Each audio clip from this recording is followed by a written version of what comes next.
সম্মানিত ভিউয়ার্স, আসসালামু আলাইকুম। আজকে আপনাদের মাইক্রোসফট ওয়ার্ডের 8টি শর্টকাট কির ব্যবহার দেখাবো।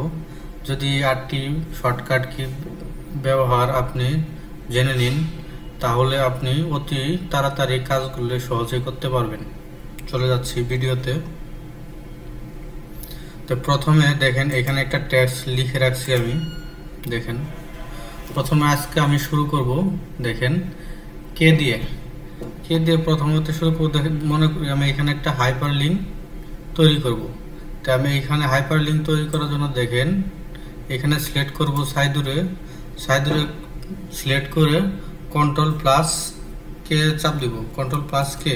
দেখেন, এখানে আমি একটা এই যে এখন ফেসবুক যে কোনো কিছু এখানে যদি লিঙ্কটা আমি প্রেস করি, তাহলে মনে করেন এই হাইপার লিঙ্ক হয়ে যাবে। তো আমি এখানে একটা ডেস্কটপে একটা ফাইল নিয়ে দেখা দিন, এই ভিডিওটা হাইপার লিঙ্ক করে দিলাম আমি। দেখেন, এখানে হয়ে গেছে। দেখেন, এখানে ক্লিক করলে ভিডিওতে চলে যাব।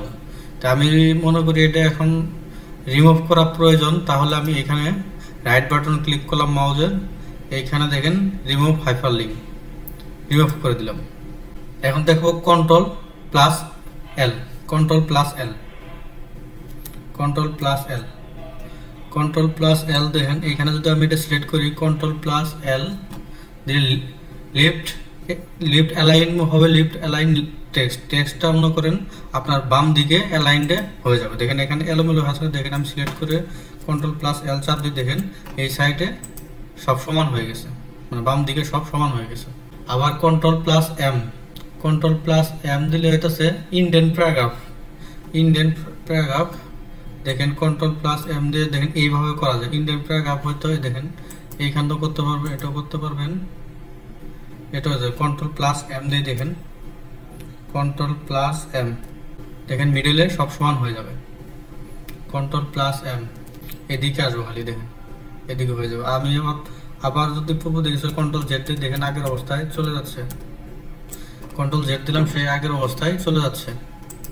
তো এখন control plus N, control plus N open the word document, মানে নতুন কোনো ডকুমেন্ট ওপেন করতে হলে কন্ট্রোল প্লাস এন দিলেই নতুন ডকুমেন্ট ওপেন হয়ে যাবে। Control plus N. দেখেন, আমার নতুন একটা ডকুমেন্ট তৈরি হয়ে গেছে। এখানে বুঝবো কীভাবে? দেখেন, এখানে আমার দুইটা ডকুমেন্ট ছিল, যে একটা নতুন, এটা ওপেন হয়ে গেছে এখানে। তাই আমি আবার আমারটা চলে যাব, এখানে আসলাম। Control plus O open, control plus O দিলে open exit word document, control plus O. দেখেন, আপনি কোনো ডকুমেন্ট ওপেন করতে পারবেন কন্ট্রোল প্লাস ও দিয়ে শর্টকাটে। এইখানে চাপ দিয়ে ওপেন করতে পারবেন। দেখেন, এখানে ডকুমেন্টগুলো রিসেন্ট যেগুলো কাজ করছি শো করবো। তাছাড়াও দেখেন, আপনি এইভাবে কন্ট্রোল প্লাস ও আপনি এখান থেকে দেন এই ডকুমেন্টটা আমি নিতে ওপেন করতে পারবো চাইলে। এখানে আমার যদি ডকুমেন্ট অনেকগুলো থাকতো তাহলে এগুলোও শো করতো। এখানে আমার যেহেতু ডকুমেন্ট নাই, তার জন্য শো করতেছে না। Control plus P, control plus পির মাধ্যমে আমি যে কোনো ডকুমেন্ট প্রিন্ট করতে পারবো। এইভাবে প্রিন্ট করা যায়।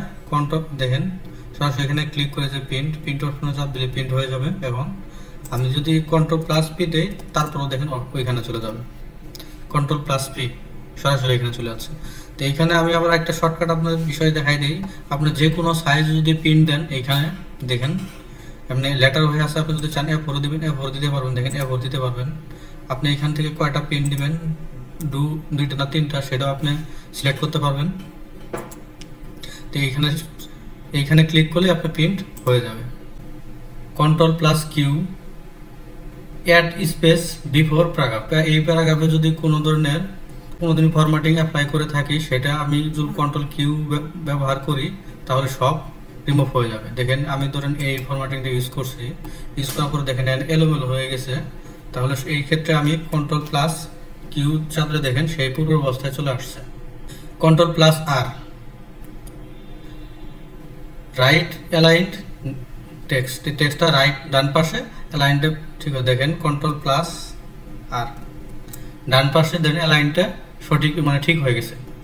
আবার যদি দেখেন কন্ট্রোল প্লাস আর, দেখেন আবার সেই পূর্ব অবস্থায় চলে আসছে। আজকের মতো এখানেই শেষ করলাম। পরবর্তী ভিডিও দেখার জন্য আপনাকে আমন্ত্রণ জানানো হলো।